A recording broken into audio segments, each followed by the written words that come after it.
आज की कहानी 19वीं लघु कहानी वापस आओ नीलिमा। बेहद खूबसूरत। कुछ न कहते हुए सीधी अपनी कहानी पर चलती हूँ मैं। आज की 79 लघु कहानी। माँ, आज भी राघव ने बहुत मारा। देखो ना माँ, ये नील के निशान। बहुत दुख रहा है बदन।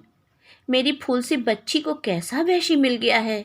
मार मार कर सुझा दिया बच्ची का शरीर। नीलिमा के अंग अंग दुख और लाचारी की कहानी कह रहे थे। ना बेटा ना, मत रो। आज ही कोई हल निकालते हैं, मैं और तेरे बाबा मिलकर। माँ जख्म पर मलहम भी लगा रही थी और रोते हुए बेटी के आंसू भी पोंछ रही थी। कैसा जानवर इंसान है, जरा सी भी हमदर्दी नहीं। मुंह से अपशब्द निकलते ही जा रहे थे। माँ का कलेजा बच्चों की हालत देख कर निकल ही जाता है। वो भी ऐसी बच्ची जिसने कभी किसी काम के लिए चू भी ना की। अरमानों से विदा किया था नीलिमा को। सब अच्छा था, पर राघव कभी कभी कुछ ज़्यादा ही बैशी हो जाता था। ये नीलिमा ने काफ़ी समय के बाद बताया। अब तो 2-4 दिन का भी परहेज नहीं था। रोज की बात हो गई। समझ में ये नहीं आता था कि वो मारता ही क्यों है। किसी मनोचिकित्सक की राय के लिए कहना तो जैसे जहर बुझे तीर। कल रात जब से नीलिमा आई, माँ की नींद ही उड़ गई। क्या करूँ, कैसे समझाऊँ बेटी को।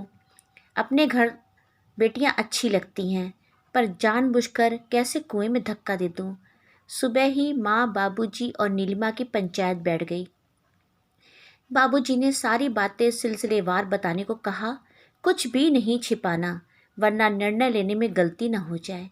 नीलिमा याद कर करके छोटी से छोटी बात भी बता रही थी, और बाबूजी कभी गुस्से में कभी नम आँखों से जहर भरे घूंट पी रहे थे।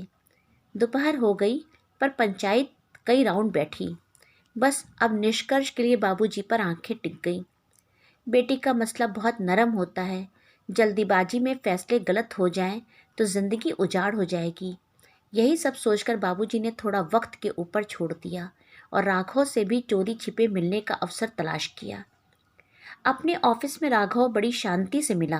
कहीं से भी कहीं उसके मन में कोई बैर नहीं था। नीलिमा के ऊपर हाथ उठाने को तो बहुत सस्ता से लिया और बाबूजी से भेजने की मिन्नत भी बहुत की, पर बाबूजी समझ गए थे कि ये मनोरोगी है। पर इसे कुछ भी कहना अपने पर गाज गिराना था। थोड़ा वक्त राघव को भी दिया जाना चाहिए। कई दिन के बाद नीलिमा की रुकी पढ़ाई को लेकर अपने घर में उन्होंने जिक्र किया तो माँ और नीलिमा तुरंत तैयार हो गई। कॉलेज का छोटा कोर्स तैयार करने में नीलिमा भी जुट गई। अब तो पढ़ाई से शादी से ज़्यादा भाने लगी और धीरे धीरे राघव के दिए जख्म भरने लगे, तन के भी और मन के भी।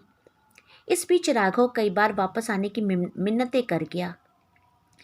बीकॉम अच्छे नंबरों से पास कर बैंक की प्रतियोगी परीक्षा में पहले चक्र में ही पास होकर दिखा दिया नीलिमा ने। पर राघव को छोड़ना आसान नहीं था।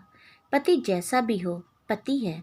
उसको सुधरने का एक मौका दिया और उसमें वो पास भी हुआ, पर दूरी जानबूझकर रखी गई।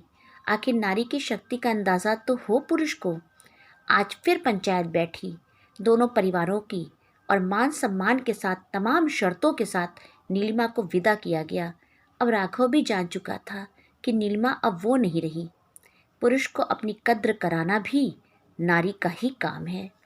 धन्यवाद मित्रों।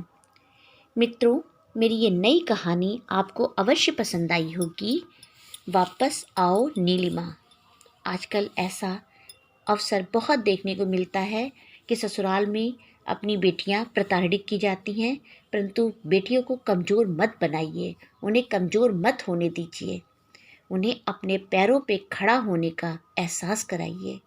मेरी ये 79वीं कहानी आपको अवश्य पसंद आई होगी, तो मेरे चैनल को देखते रहिए, सब्सक्राइब ज़रूर कीजिए और लाइक और शेयर करना, ये 2 काम आपका है। इसे आप ज़रूर पूरा कीजिए। और मेरी अगली बार 80वीं कहानी लेकर के मैं पुनः वीरवार को उपस्थित होंगी। तब तक के लिए जय हिंद, जय भारत।